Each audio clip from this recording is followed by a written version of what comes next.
Masechet Yevamot, traité Yevamot, Daf Kuf Kaf, feuille numéro 120, nous sommes à la feuille 119. À la dernière ligne, le Maïn Afkamin, la Gemara dit qu'est-ce que ça change? Quelle est la raison pour laquelle Rabbi Elazar dit que lorsque les deux rivales ont effectué le Lévira avec d'autres frères, elles pourront par la suite être permises et considérer que les deux frères en question sont effectivement décédés. La différence, ce serait de savoir est-ce qu'on pourrait marier la rivale avant l'autre qui n'a pas encore observé elle-même le Lévira. Si tu dis qu'une rivale peut témoigner pour une autre, même si celle qui a témoigné ne s'est pas remariée, on pourra remarier la rivale. Et si tu dis que c'est uniquement parce que elle-même qui a témoigné, elle n'aurait pas, elle-même ne serait pas elle-même permise de se remarier si ce n'était pas juste, si elle s'est effectivement remariée, on pourra remarier la rivale. Il a une si, mais si elle ne s'est pas encore remariée, on ne pourra pas remarier la rivale. Mais qu'est-ce qu'il en est? Tachma, viens, écoute un enseignement. Rabbi Elazar Omer, Oil ve'utru leibamin, utru lechol adam. Rabbi Elazar a donc dit, dans notre Mishnah, puisque elles ont été permises à d'autres frères, lorsque ceux-ci seront décédés, elles seront permises à tout temps. Ça va bien si on dit que elle-même, celle qui a témoigné, elle ne se serait pas permise de se remarier si ce n'était pas juste. Donc c'est pourquoi, dans la Mishnah, on parle qu'elle s'est remariée, et alors ensuite on pourra remarier l'autre. Et là, Yaman Mishum de Tsara Merida de Chaberta. Mais si tu dis que c'est parce que d'après lui, une rivale peut témoigner pour une autre, afin de garder la insim d'ami. Même si elle ne s'était pas remariée, l'autre pourrait se remarier. Et là, je parle de Rabbi Elazar, Mishum de Insi, vous venez me calculer nafsha. Donc effectivement, on a une preuve d'ici que la raison de Rabbi Elazar, c'est parce qu'elle-même, celle qui a témoigné, s'est remariée, et donc elle ne se serait pas permise de se remarier si ce n'était pas juste. Alors la Gemara dit non, il n'y a pas de preuve. Rabbi Elazar dit vrai, peut-être que Rabbi Elazar, il parle en fonction des paroles des sages qui s'opposent à lui, en disant les dit d'après moi, une rivale peut témoigner pour une autre, et donc même si elle ne s'est pas remariée, on pourra remarier l'autre. Et là, les dit trou, mais d'après vous qui n'êtes pas d'accord, soyez au moins d'accord avec moi, que dans le cas où celle qui a témoigné s'est remariée, alors on pourra remarier l'autre parce qu'elle-même ne se serait pas n'aurait pas commis un interdit. Les Rabbanan, alors que les sages, eux, disent elle a fait comme Samson, qui a dit que je meurs en même temps que les Philistins. Et donc elle aussi, elle est prête à se remarier, même si c'est pas juste. L'essentiel, c'est que l'autre, la rivale, elle tombe dans le piège, elle aussi. Tâche pas. Viens, écoute. Une femme qui est partie, elle et son mari, à l'étranger, par-delà les mers. Elle revient en disant mon mari est décédé, elle se remariera et elle prendra le montant de la ketouba. Mais la rivale est interdite. Rabbi Elazar Omer, Oil ve'utrahi, utranamit sarata. Rabbi Elazar dit, puisque elle-même a été autorisée à se remarier, alors la rivale aussi. Donc on voit bien que dans tous les cas, elle est crue pour la rivale. La Gemara dit non, Emaoil ve'utra veni 7. Peut-être que il n'y a pas de preuve. Et si on veut dire, puisqu'elle a été permise à se remarier, et elle s'est effectivement remariée. Pourquoi on ne craint pas que le fait qu'elle s'est remariée, c'est parce qu'elle-même, elle a reçu un acte de divorce. Et en vérité, son témoignage, c'est juste pour piéger la rivale. La Gemara dit, si effectivement elle s'était remariée avec un juif, à ce moment-là, on n'aurait pu le craindre. Ici, on parle d'un cas où elle se remariait avec un prêtre. Forcément, elle n'est pas divorcée. Matnitin, Mishnah suivante. Elle me dit, mais là, al parsouf panim imachotem. On ne peut témoigner que le mari est mort que si on a vu le visage, c'est-à-dire au moins les deux joues, avec le nez. Même s'il y a d'autres signes sur son corps ou sur ses vêtements, ce n'est pas valable sans cela. Elle me dit, et on ne peut témoigner que lorsque on l'a vu vraiment mort. Même si on l'a vu les membres coupés, Vetsalouv ou crucifiés, ou même si on l'a vu dévoré par une bête sauvage, ça ne suffit pas si on ne l'a pas vu mort. On peut témoigner qu'on a reconnu le corps que jusqu'à 3 jours après la mort, parce qu'ensuite, il change d'apparence. Rabbi Ben Bava Omer lo kol adam velo kol hamokom velo kol hasharot shavin.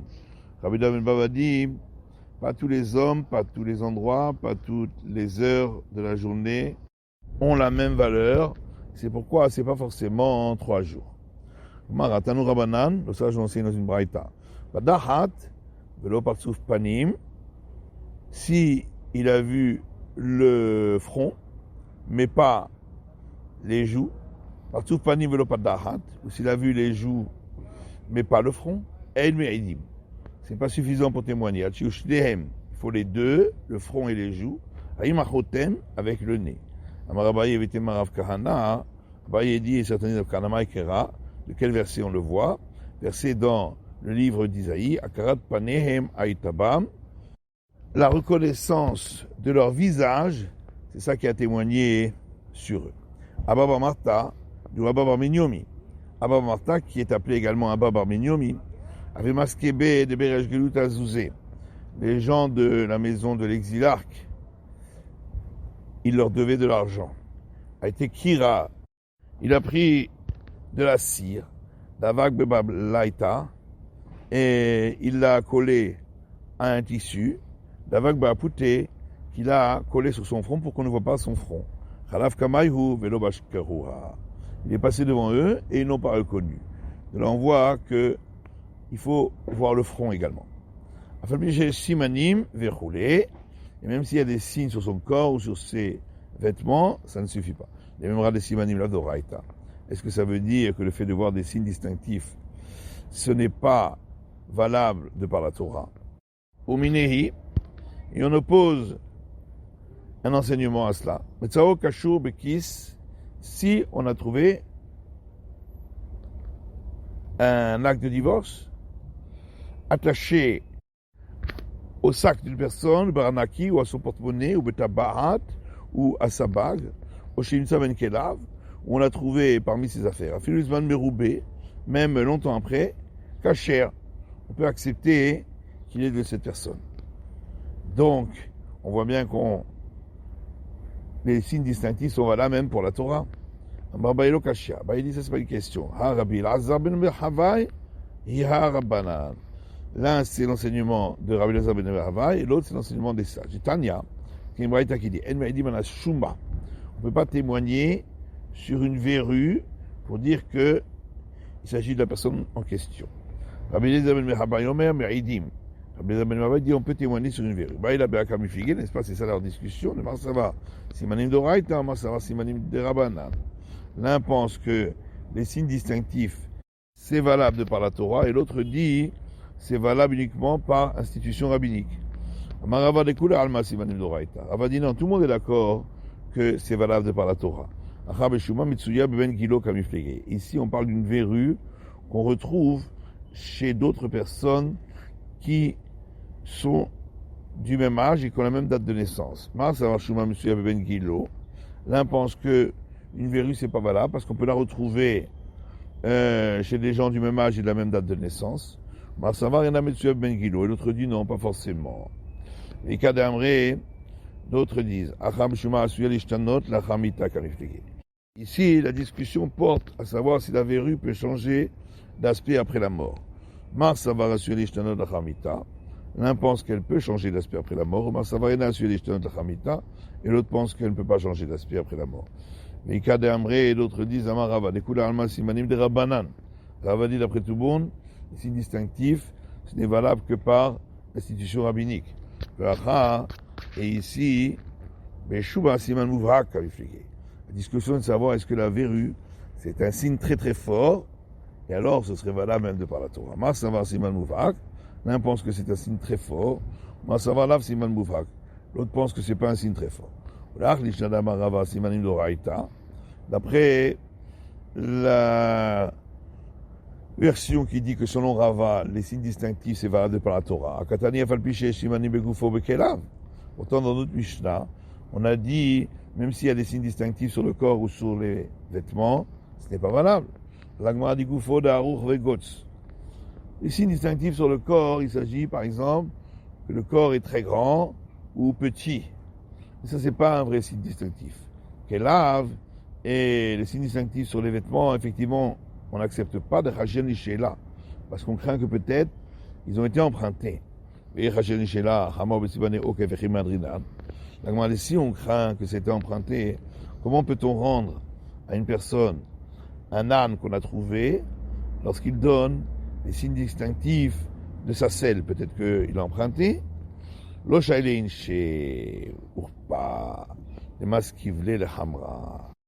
Les gens n'empruntent pas une selle parce que si c'est pas tout à fait aux mesures de l'âne, ça peut le blesser. Et lorsqu'on trouve l'acte de divorce attaché à un sac, attaché à un porte-monnaie, attaché à une bague, comment on permet de le rendre si on dit que les signes distinctifs c'est pas de par la Torah? Parce que les gens ne prêtent pas leur bague parce qu'ils craignent que on va l'utiliser pour falsifier leur sceau. Pour ce qui est d'un sac ou d'un porte-monnaie, les gens ne prêtent pas parce qu'ils ont peur que d'autres fassent des sorts avec ces objets. On peut donner une autre explication en disant que lorsqu'on a dit qu'on n'accepte pas les signes distinctifs sur les vêtements, c'est lorsqu'il a dit que c'est des vêtements blancs, des vêtements rouges, c'est pas suffisamment probant. On a dit même si on a trouvé des membres coupés, c'est pas une preuve qu'il est mort. Il y a même rat de Megouyad Haye. Ça veut donc dire que même avec les membres coupés, il peut continuer à vivre. On objecte à partir de l'enseignement qui dit un homme ne rend impur que après qu'il est mort, afilo Megouyad, même s'il était les membres coupés, afilo Gosses, et même s'il était mourant, il ne rend pas impur. Ça veut donc dire qu'il ne rend pas impur, mais qu'il n'est pas viable. Maraba Yelo Kasha. Après, il dit que ce n'est pas une question. Rabbi Shimon ben Elazar, Arabanan. Un, c'est un enseignement de Rabbi Shimon ben Elazar, l'autre, c'est un enseignement des sages. Du Tanya, parce qu'une braïta qui dit, mais Aïdina Malgouyad, on témoigne sur quelqu'un qui a les membres coupés, qu'il est mort, on ne témoigne pas sur un crucifié. Rabbi Shimon ben Elazar, Omer, Afala Megouyad, Ein Me'idin, Bnei Sheachol, le Kavod, Velechiot. Rabbi Shimon ben Elazar dit, même celui qui a les membres coupés, on ne peut pas témoigner qu'il est mort, parce qu'il est possible que ça cicatrise et il continue à vivre. Mais Mathilde Lokomek Rabbi Shimon ben Elazar, est-ce que tu peux expliquer que l'autre enseignement c'est celui de Rabbi Shimon ben Elazar? Pourtant la suite d'enseignement, il est dit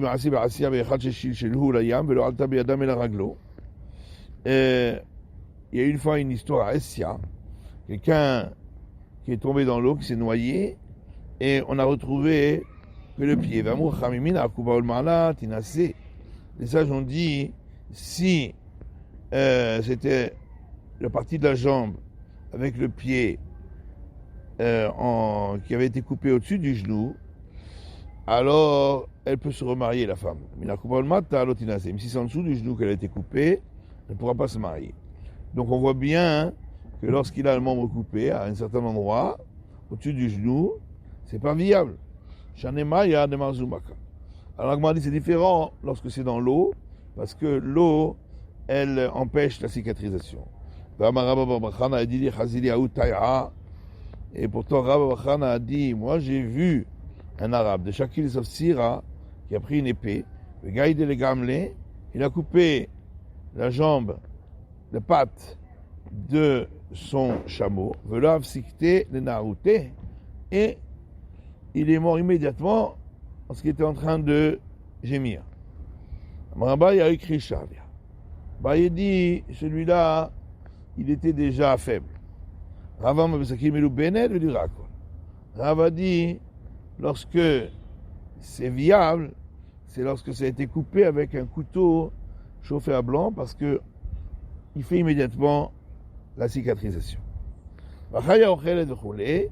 Donc la Mishnah disait, même si la bête sauvage était en train de le dévorer, s'il n'a pas vu mort, il ne peut pas témoigner. Amar Ravuda Mar Shmuel, Ravuda dit au nom de Shmuel,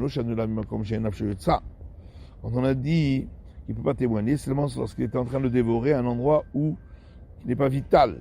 Avant comme chez Nafshuyotsa, mais un endroit vital, mais il dit on peut témoigner. Vama Ravuda Mar Shmuel, Shachal Boshnaim, Rov Shnaim, et Ravuda dit au nom de Shmuel, si il lui a tranché la gorge en coupant les deux conduits, œsophage et trachée artère, ou la majorité de ces deux conduits, ou barach, et l'autre ensuite il s'est enfui, mais Aïdin, on peut témoigner qu'il est mort. Alors est-ce que c'est vraiment ainsi? Pourtant Ravuda a dit au nom de Shmuel, si on lui a tranché la gorge, et on a coupé les deux conduits, ou la majorité de conduits,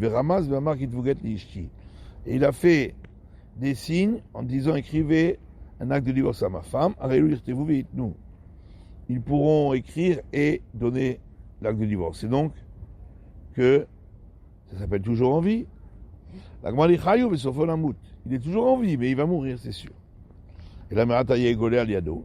Mais à ce moment-là, celui qui l'aurait tué de cette façon-là, et sans intention, devrait partir en exil dans les villes de refuge, à cause de lui. À la Matania, pourquoi il y a une braïta qui dit Shachal Shnaim, Rov Shnaim, si il lui a tranché la gorge et coupé les deux conduits, ou la majorité de conduits à Rézé, Nogolé, ne partira pas en exil dans les villes de refuge.